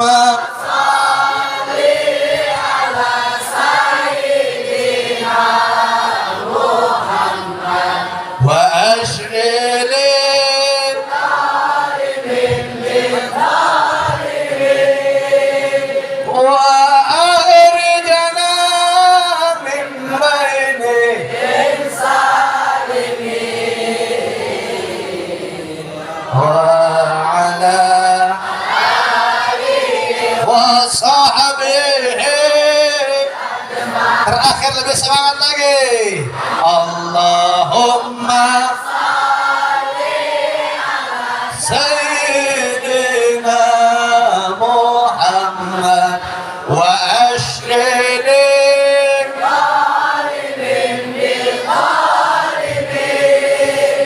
Allahumma salli ala Sayyidina Muhammad wa ashghili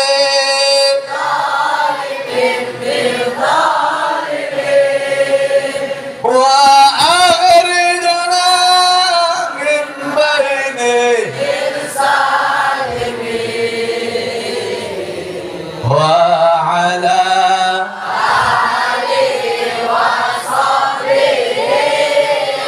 sallu ala Nabi Muhammad. Guys, lanjut mah.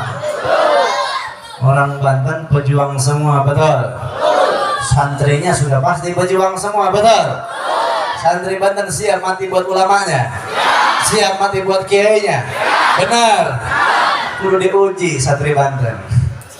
Santri Banten kudu diuji, betul? Coba ayo santri, angkat tangan santri. Ini satu huruf dan lampuna, ayo santri. Coba santri mana? Angkat tangan yang santri. Santri Banten satu orang naik ke panggung, duduk sama saya di sini. Tepuk tangan dulu loh.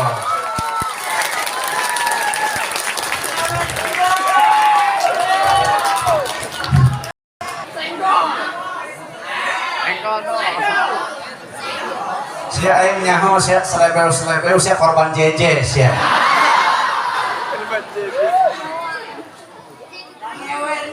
Ada mic kasih mic, ada mic.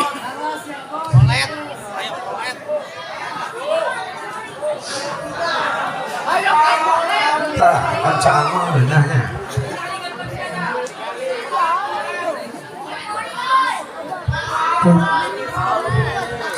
Satu. Halo. Orang mana itu orang mana? Siapa namanya? Bonge. Siapa? Firdaus. Ahmad Firdaus. Irfan Firdaus. Berapa umur? 20 tahun. Banyak orang kene. Orang bohong, Pak. Percaya tuh? Kolot kapoe. Kene percaya sama adik aing. Asli Banten. Kolot kapoe. Banten Sunda bukan? Sunda bukan? Memang orang Sunda Masya Allah ya. Orang Sunda Masya Orang Sunda laki-lakinya bodas. Perempuan Sunda itu dikenal sakali kicap langsung resep.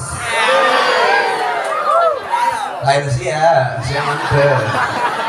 Mangeraka aing mah. Mamajikan aya di imah. Anak arek opat. Mangeraka aing. Orang Sunda Masya, orang di Sunda Banten bahasana biak, pula, bener, dewek, aing. Itulah makanya saya tertarik, saudara. Saya asli Sumatera, tapi sudah di Sunda dari tahun 2000 dan belajar bahasa Sunda sudah 20 tahun. Sunda Masya Allah, halus-halus, orangnya sopan-sopan. Mau lewat bilang punten, Masya Allah. Sunda makan aja punya bahasa banyak.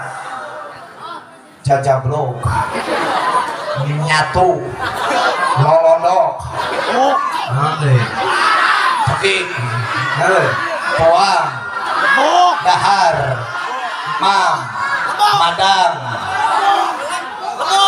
nanti suku, cokor, nanti sampean. Ya, Masya, banyak bahasanya. Itu yang berapa tadi? 20 tahun. Mondoknya di mana? An-Nizam Al-Bukhari. Oh, An-Nizam Al-Bukhari. Oh, daerah sinilah. Oh, kira-kira An-Nizam Sukabumi. Lain. Nah, udah berapa tahun mondoknya? 5 tahun.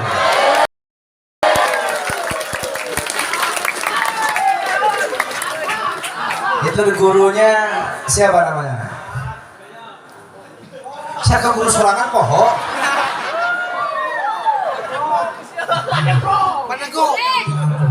Hah? Aang Al-Bukhari. Mas.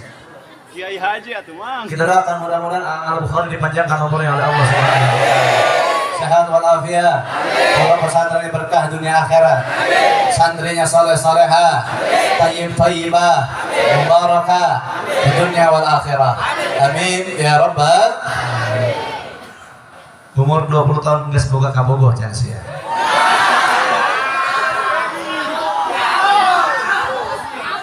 Jujur sia ka aing. Laku. Boga. Punya. Jawab dong.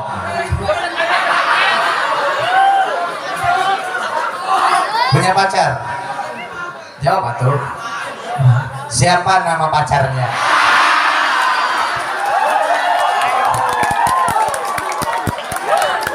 Aduh, naik. Balik tidur ayam kita putus. Ternyata kamu selingkuh. Ayo, siapa pacar yang paling dianggap boy?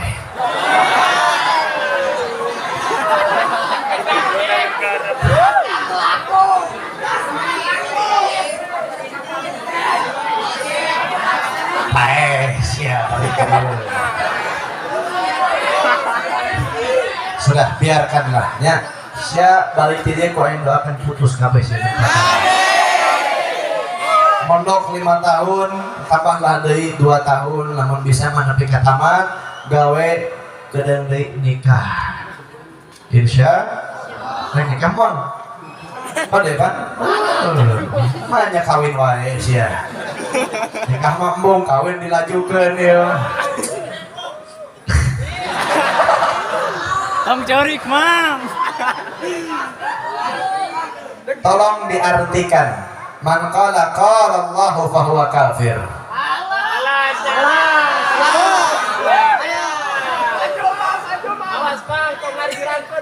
Artikan, bukan ditasrifkan, diartikan. Man qala qala Allahu fa huwa kafir. Qala kafir. Qala Kuota anak teriji. qala. Jadi barang saha jelema nu ngucap qala kafir kabeh.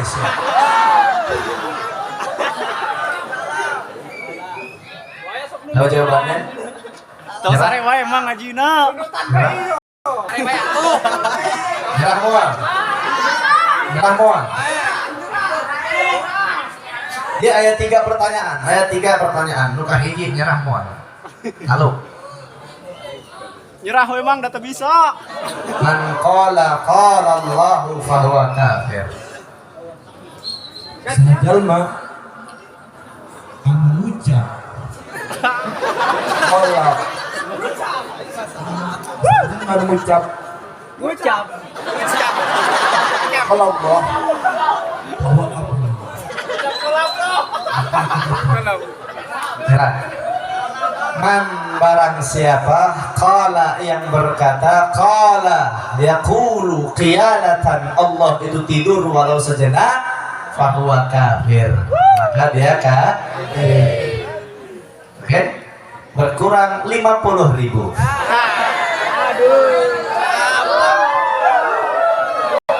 Mau ke pertanyaan inti atau dapat tambahan lagi 50.000? Bertahan atau lanjut? Lanjut. Mau lanjutnya ke pertanyaan inti berhadiah uang tunai 100.000 atau ke pertanyaan tambahan jadi tambah 50.000? Tambah. Tolong diartikan man manna min minna munna minan nar.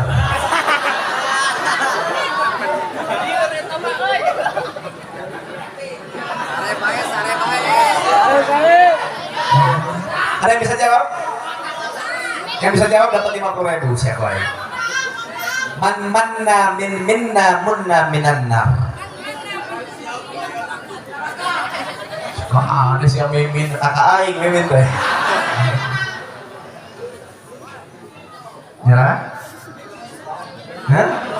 Oke, pertanyaan yang selanjutnya, pertanyaan berhadiah uang tunai 100.000 rupiah. Sakabeh jalma ge bisa bacakan alfiah bet kahiji nepi ka 10.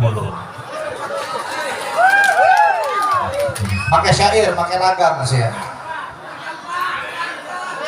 Allah Muhammadun huwa ibnu maliki wabillaha khairu maliki مصليا على النبي المصطفى وآله المستكبرين شرفا وأستعين الله بأبي مقاصد الناوي بأموية قريب صابر بالمجد وتكبر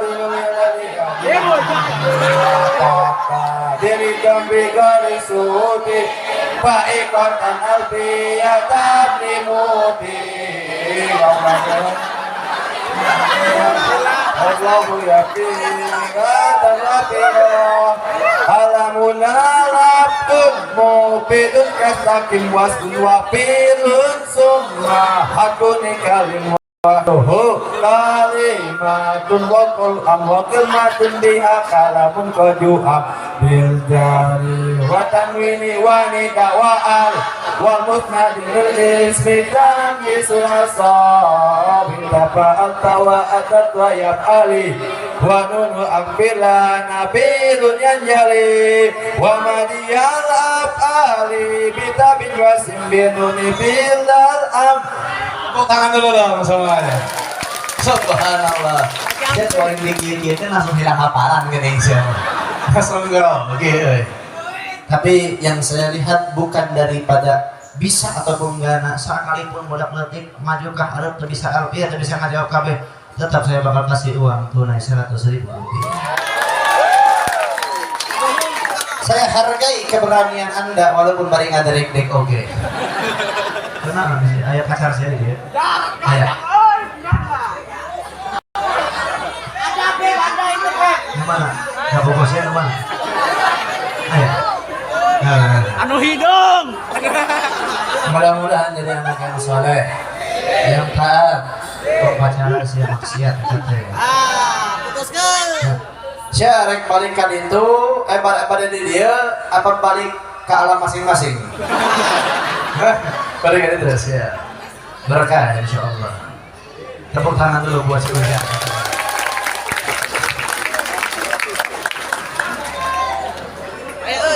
Lanjut. Terus satu lanjut Kori karunya karu kesembuhan ya Kori ya. Sebelum saya sampaikan pesan tausiah saya terakhir, saya mau minta doa dari jamaah sekalian.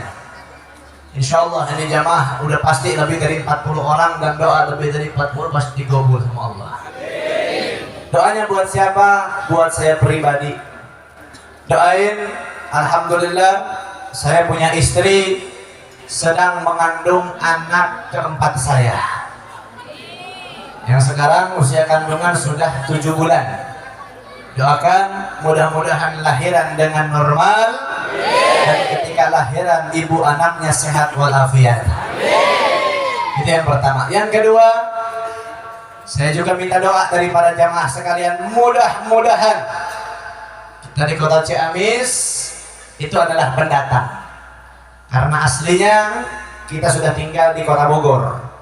Tapi hijrah di awal tahun 2022 ke kota Ciamis. Dan sekarang lagi ada dihadapkan beberapa pilihan tanah dari yang 1.800, 3.000 dan segala macam yang lainnya. Doakan mudah-mudahan secepatnya urusan ini dilancarkan oleh Allah Subhanahu wa Ta'ala. Yang ketiga, informasi yang ingin saya sampaikan telah dibuka daripada pondok pesantren Rubatul Ilmi wa Da'wah. Ini pondok pesantren kita orang di Ciamis, yang mana sudah dibuka pendaftaran untuk 60 orang, 40 laki-laki, 20 perempuan. Pendaftaran ini tidak dipungut biaya sedikit pun. Mau yatim, piatu, orang tua masih ada, kurang mampu ataupun mampu, semuanya disamaratakan, pendaftaran gratis. Bulanan gratis. Intinya selama dia menuntut ilmu tidak dipungut biaya sedikit pun. Dan bagi antum-antum yang sekarang mau masuk dalam pondok pesantren ini bisa menghubungi. Oh, tadi nanya Bib, ini basicnya Salafi atau modern? Basicnya Aslafuna Saleh. Aslafuna Saleh. Jadi tidak bawa handphone. Handphone dilarang selama masa pembelajaran. Intinya kalau peraturan-peraturan bisa disebutkan nanti. Bagi yang mau bisa langsung cek di Instagram saya SAYYID Sayyid garis bawah SYIHAB Syihab 411, akun ke-6 saya yang 7.000 followersnya. Jangan sabaraha ieu mah. Akun kahiji akun pertama 180.000 followersna. Endorse PP jalan. Pokoknya mau nggak jadi selebgram aing teh. Yang biasa aya nu hasud pihak Instagram akun kahiji diblokir, kedua katilu keopat kalimat diblokir. Nu ayeuna kageunep kita bisa live streaming aing. Jadi biasa we ngangan cek-cek humpul gitu. Nah di Instagram tersebut ada nomor telepon yang langsung bisa dihubungi. Kenapa nggak langsung dikasih tahu nomor teleponnya? Aing mah soalnya pengalaman. Iya nomor telepon kok aing serahkan di dia, balik di dia aing ngechat, "Assalamualaikum Habib Sep, ya nomor aku." Aing aya pegawaian wae nya ukti zaman sekarang gue. Gatel gue meuning. Atuh kan Beb, ya ini satu, kalau yang benar-benar mau pasti bakal dicari, betul. Pasti bakal diusahakan. Nah maka dengan itu juga saya minta doa dari jamaah sekalian, mudah-mudahan rezeki saya diluaskan sehingga bisa gampang mudah memberikan makanan hidupan untuk para santri yang lainnya. Amin ya Rabbal. Dan juga setelah ini kita baca sholawat, saya mau mengajak para jamaah. Saya mau mengajak para jamaah sekalian untuk sama-sama berinvestasi akhirat. Infak, sedekah untuk kita punya pondok pesantren dan untuk kita punya majelis yang mana dalam jangka sekarang sedang pembangunan untuk pondok pesantrennya. Kok selalu gelar sorban itu bagi saya, menurut saya lebih baik. Saya mengajak umat untuk investasi akhirat yang mana hasil tersebut dilarikan kembali untuk dari umat untuk umat. Karena dalam diri saya pribadi saya paling pantrang. Saya paling pantrang untuk yang namanya minta melalui proposal, apalagi sampai minta sama pemerintah. Soalnya khawatir lamun minta ke jabatan, minta ke pemerintah, kayak ujung-ujungnya. Ntar ada ujung-ujungnya. Nanti juga saya takut nanti saya diatur oleh pemerintah. Jadi bagi saya lebih baik dari umat untuk umat. Dan mudah-mudahan nanti ketika kita baca sholawat, berapapun yang antum berikan untuk kami pondok pesantren, majelis pembangunan, mudah-mudahan Allah gantikan dengan ribu-ribu macam kebaikan dunia dan akhirat. Amin ya Rabbal alamin. Nanti sambil kita baca sholawat nariyah, ada laskar yang membantu keliling kepada para jamaah. Kita baca sholawat bersama-sama. Allahumma salli salatan kamilatan wa salim taman ala sayyidina Muhammadin alladhi tanhalu wa tanqariju wa tuqda bihil hawaijo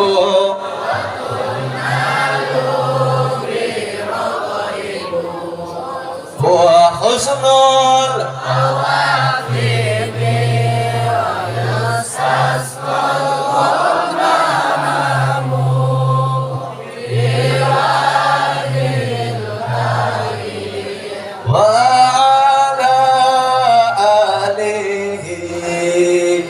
sahbihi lamhatin wa nafasin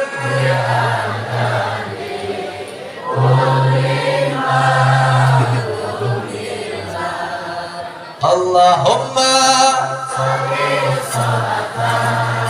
kamilatan wa salim taman ala sayyidina Muhammadin alladhi tanhalu wa tawqariju wa tuqda bihil hawaiju bihir raqaibu wa husnul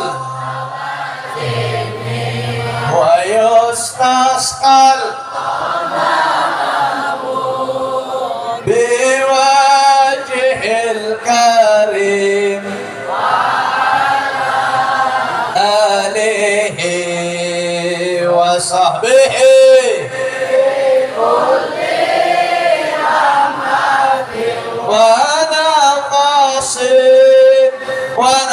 nafasin kulli ma'lumilan Allahumma kamilatan wa salim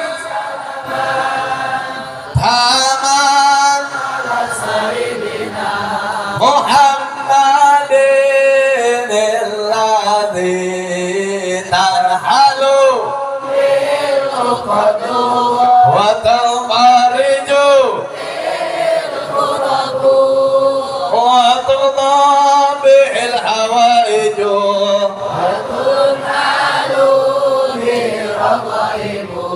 wa husnul wa yustasqal biwajhil karim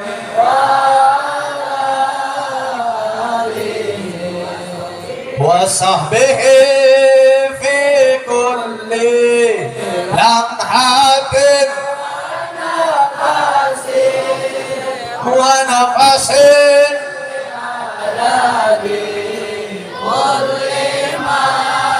semua angkat tangannya, semua sama-sama kita minta doa kepada Allah Subhanahu wa taala. Angkat tangannya, kita minta doa kepada Allah, angkat suaranya. Ilahi lastulil firdausi a'la wa la aqwa ala naril fa'ab li taubatak wa'ambil dhunubi fa'innaka ghafiru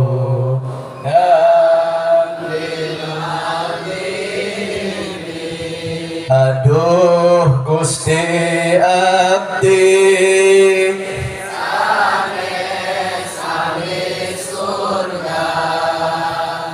namun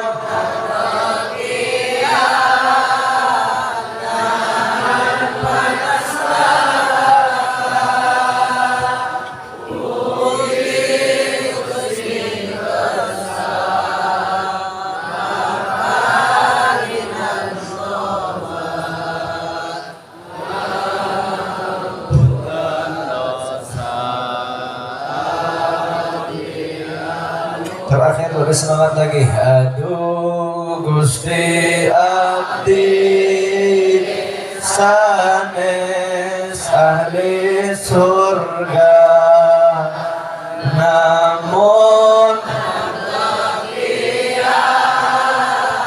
nahan panas neraka mugi Gusti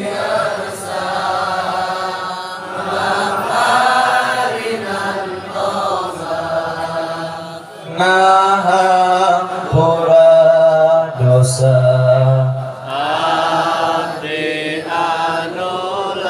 amin ya rabbal.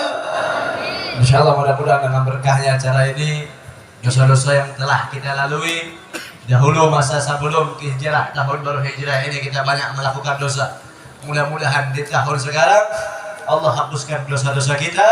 Allah jadikan kita hamba yang saleh, hamba yang taat, hamba yang beribadah kepada Allah dengan sesungguh-sungguhnya ibadah. Amin ya rabbal. Mungkin cukup sekian dari saya atas segala kekurangannya. Saya mohon maaf. Hadza minni wa lakum minkum. Wabillahi taufiq wal hidayah wal inayah. Assalamualaikum warahmatullahi wabarakatuh.